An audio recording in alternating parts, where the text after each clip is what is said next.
Have you ever set too few places at table or poured out too few drinks because you forgot to count yourself? Funny, isn't it? Oneself is the closest thing to you, and yet just because it's so close and your eyes don't look at you, you're difficult to see. And sometimes you forget yourself. You know, there's a strange way in which obviousness conceals things. I've often been struck by the fact that some of the very greatest discoveries that man has made have been occasions when he suddenly noticed something that was staring him in the face all the time. And when we see it, we say, good heavens, why didn't I ever see that before? There it was, right under my nose, and I never noticed it. Oh, this sort of thing happens, I suppose, every day when you lose your glasses and you go around all over the house looking for them, and then suddenly they're on your nose. Or you've lost your handbag, and there it is over your shoulder. There's an old story about an Indian king who one day woke up in the morning and turned to his bedside to look at himself in the mirror. He had a mirror like this. You know, these old bronze mirrors, which used to be polished on one side and then had a design of some kind on the other. And here he was with the mirror beside his bed, and he was kind of bleary-eyed in the morning, and he picked it up and looked into the wrong side. And he said, "Where's my head? I've lost it." And he summoned all his attendants and started running around all over his apartment looking for his head. And when the attendants arrived, they said, "But Your Majesty, O King, live forever, it's still on your shoulders. You looked in the wrong side of the mirror." And that story is told as an illustration of what is, after all, the greatest theme of Indian philosophy: the recollection or remembering of something that mankind as a whole seems to have forgotten. I was talking a moment ago about great discoveries of benefit to the human race, how there are things that might have been obvious all the time.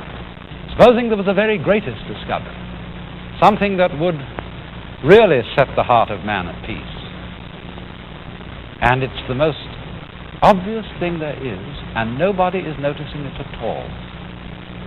What might it be? Well, when in Indian philosophy it is said that the objective of the whole thing is remembering or recollecting something that has been forgotten, what is that?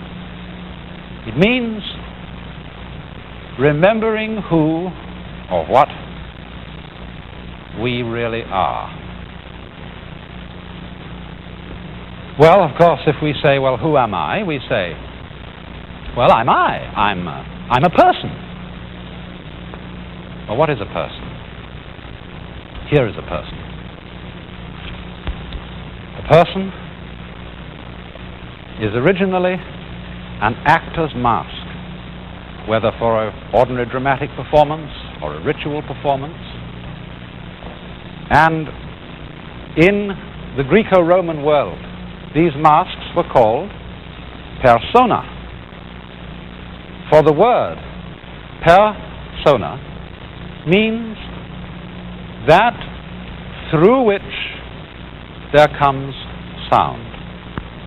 And those old masks, as they were made for the Greco-Roman stage, had mouthpieces that were shaped like a megaphone, rather wide mouths. And so, because those mouths emphasized the sound, persona became the name for a mask. And this use of the word still survives when you look in the title pages of a play and you see a list called Dramatis Personae, the persons of the drama. Because this was originally a list of the masks that the actors were going to wear. And so isn't it strange that the word person, which originally meant a mask, has come to mean what we really and truly feel ourselves to be. And this is perhaps a very, very significant confusion. For after all, what one is as a person, that is to say as a mask, as a part in a play, is what we nowadays call one's role. And we are such, aren't we, that we very much depend for our personal security and our social security. We very much tend to fix upon and identify ourselves with certain roles. Now, I think one of the best illustrations of this is when you go to a party and you're meeting a lot of strange people.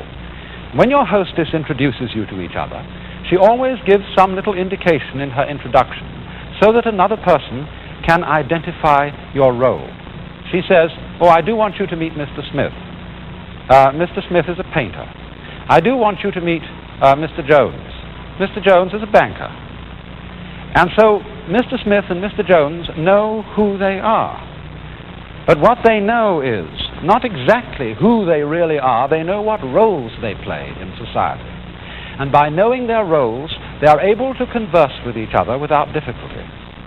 You have, in other words, a starting point for conversation. Oh, it may be something so trivial. Oh, I do want you to meet Mrs. Dokes because she comes from your home state. And then immediately the conversation can begin quite easily, talking about one's hometown or home state. And in this way, you know, you can talk with people without ever really meeting them.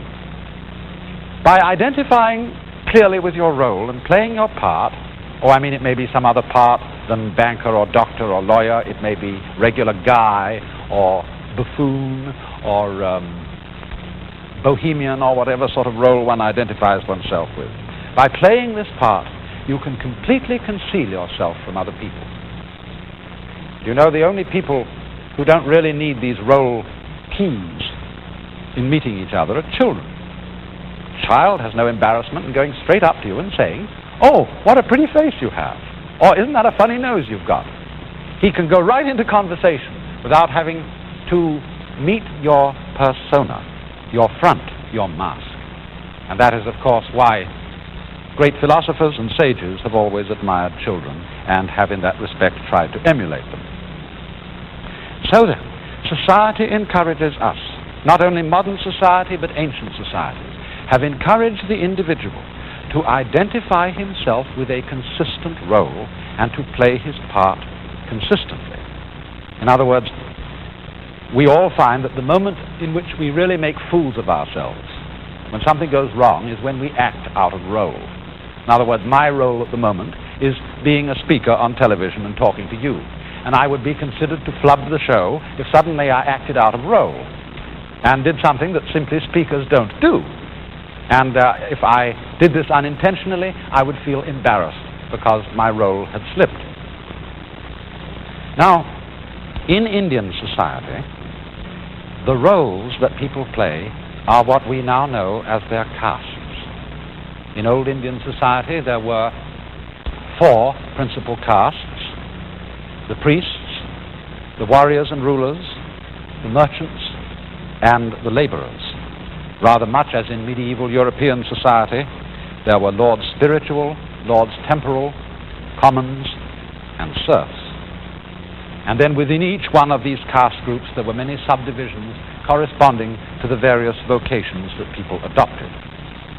But Indian society contains an interesting custom, an interesting tradition, and that is that when a man has established himself in his role about the middle of his life, he hands over his vocation, the running of his business or his shop, or whatever it may be, to his oldest son, and says, "Now you carry on." And he, the man who gives up his job, or gives up his role, becomes what is called a forest dweller. He retires from active life. He changes his name, and he gives up his role. And this is done in the pursuit of what is called in Hindu philosophy liberation, or to use the technical term, moksha. And this means becoming a nobody. You give up your identifying role. You drop caste and become, as it were, no one. You, in other words, go to find the great question of all life. Who behind these masks, these parts I play in life, who am I really? Now, we often talk about finding ourselves. We often talk about finding ourselves in relation to our work. Am I doing the job I am really fitted for? Am I married to the person who really suits me? Am I living in the part of the world that is really congenial to my nature? But this, you see, raises the question, doesn't it? What is one's fundamental nature? And if you look into this question carefully, you suddenly find yourself rather like an onion. You start peeling off masks or skins, looking deeper and deeper and deeper, until you get to the point of ultimate puzzle. What is it behind all this that is the very foundation of my consciousness? What am I really?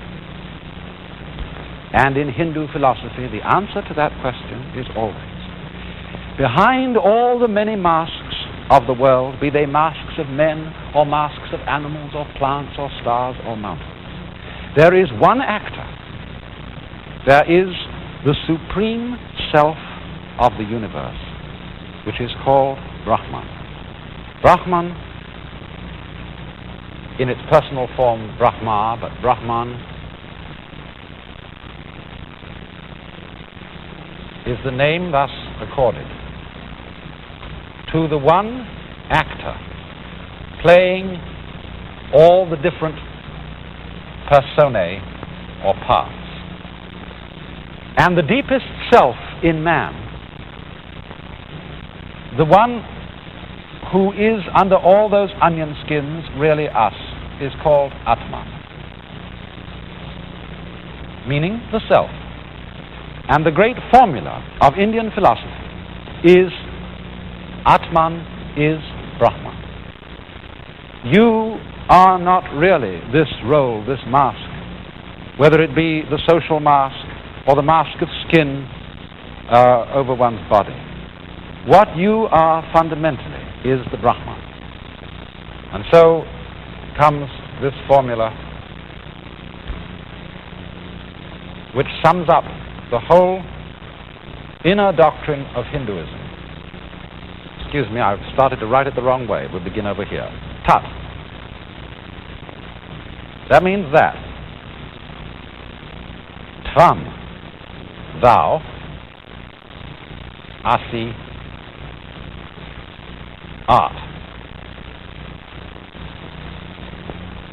That thou art, or in ordinary English order, thou art that. The very word that in English is, I think, originally from this Sanskrit expression, tat.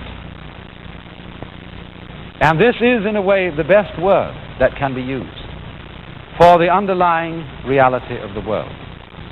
And perhaps I can try and explain to you why. Now, you know, when I was in my teens, I first became interested in this. And I very much fervently wanted to realize what it would be like to experience the whole world as a unity, and myself as being involved in that unity, of being it, of being the one self which is all.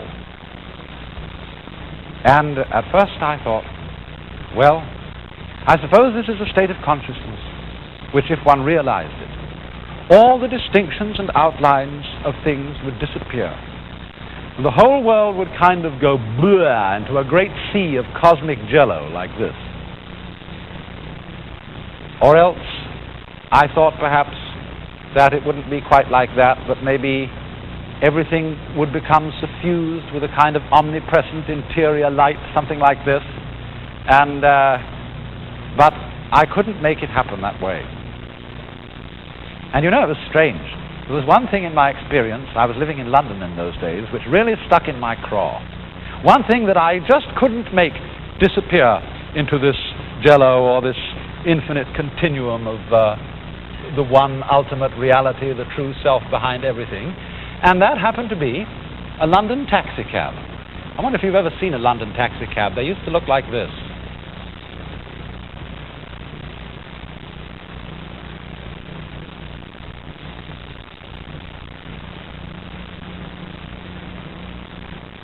They were upright, they were ugly, they were the most individual, impertinently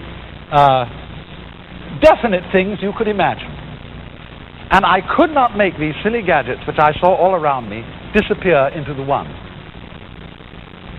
And suddenly it dawned on me one day that to see the unity behind life, things don't have to merge into jello. They don't have to become suffused within a light. I saw it with that taxicab.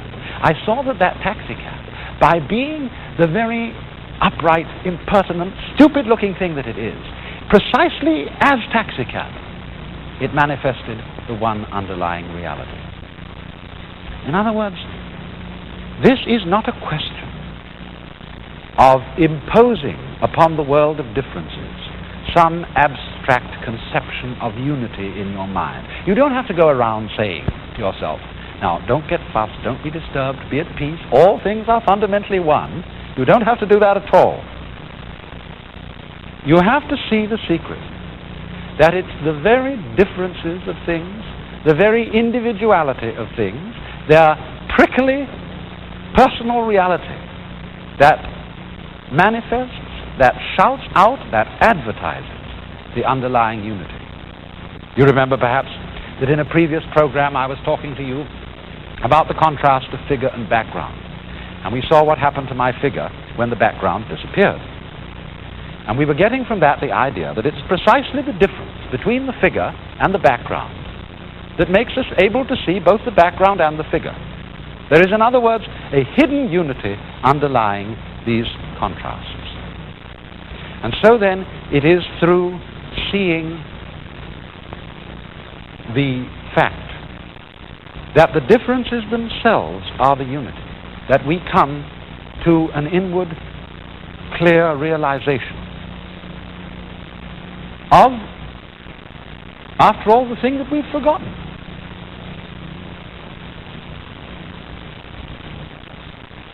Because going about our everyday tasks involves constantly focusing on the details of things, focusing on the contrasts and the differences between them. And so in this absorption, in dealing with the difference aspect of the world, we simply forget, we overlook the unity aspect of the world, which the very differences so clearly proclaim. So then, if we know that the differences reveal the unity, then we see that what we really are is hut, that, it. So what? Does it make any difference? Does it make anybody any happier to understand that behind all the differences of life is a unity which each one of us is? Well, it does, doesn't it, in this way? If you really know this,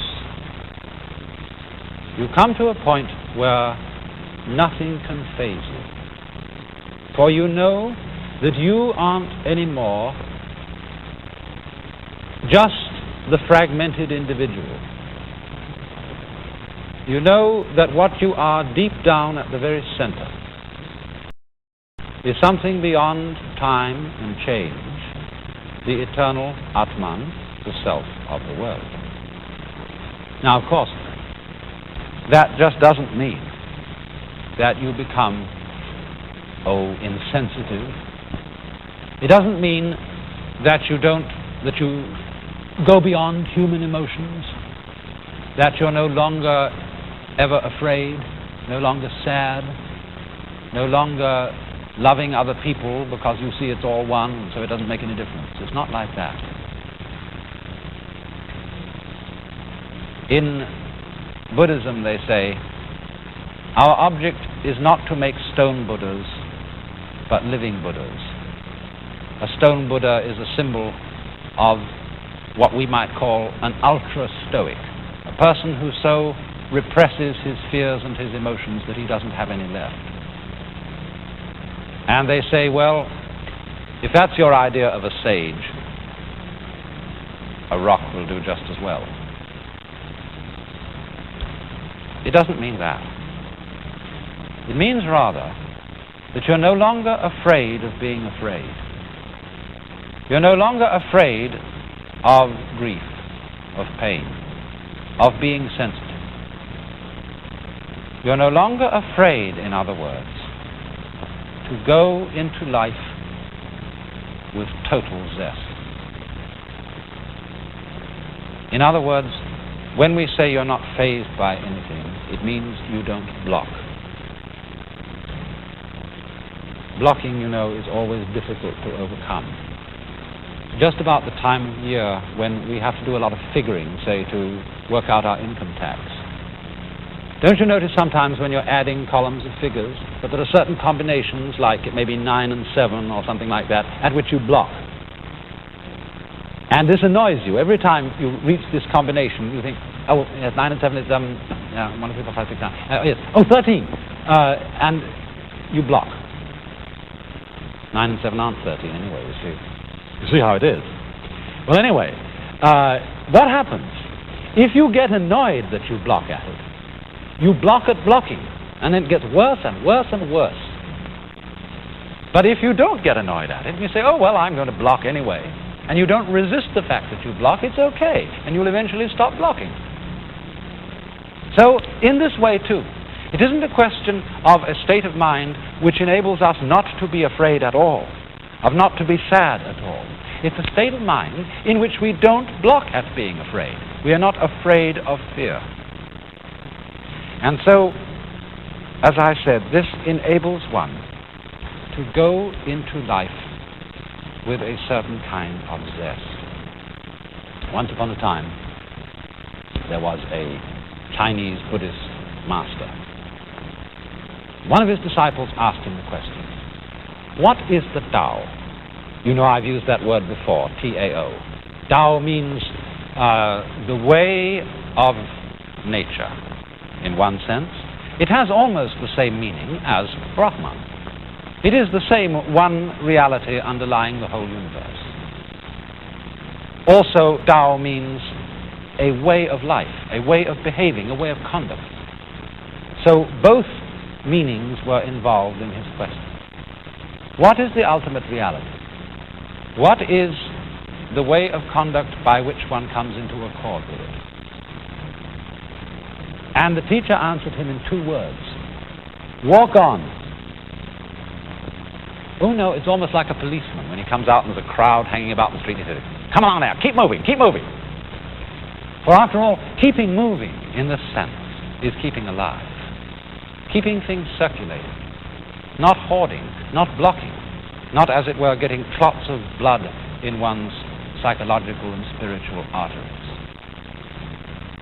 Another illustration that is given of this state in Chinese Buddhist philosophy is the way of behavior of a ball on a mountain stream. Think of a ping pong ball on rough water. The ball keeps dancing, dancing, dancing, and it is never swamped. It never stops moving. It's always instantly responsive to the motion of the water. And so in this way, when we are living, to be able to go straight into things without hesitation, without blocking. We have our own proverb, he who hesitates is lost. And hesitation is what is basically meant in Buddhist thought by attachment in a bad sense, in the sense of evil attachments to the world. It doesn't mean love. It doesn't mean joy and sorrow in that sense. It means blocking at love, blocking at joy and sorrow, blocking at fear. This is the attachment from which the sage is going to be liberated. And so, in his answer, walk on, keep going. You know, sometimes you wake up, maybe Monday morning, and you think of the week coming up, and all the chores you've got to do, and right as you wake up in bed, you feel this fundamental block to going any further. You think, oh, I wish time wouldn't go on. I'd just like to lie here and let it stop. I don't want to face it. The longer you lie that way, the more and more difficult it becomes to wake up. And you know, the answer that's given to us over and over again is just get up. Don't think about it. Move. Walk on. For the moment one moves into it, the problem becomes simple. It's only when you stop to think about it that it's difficult. I referred in a previous program to that astonishing gentleman Bodhidharma, the sage who's supposed to have been one of the people who introduced Buddhism from India into China. Let's look at a picture of Bodhidharma again. Here he is in rather an odd form. You can see him there looking like a kind of a roly-poly, and here he is rolling around various positions, and at the top it says Jinsei Nana Korobi Yaoki, which means 7 times down, 8 times up, such is life. And here he is, the doll that can never be phased, because he's not afraid of yielding. Whichever way you knock him, he always comes up again. He goes down, he comes up. You can never defeat him. He doesn't block.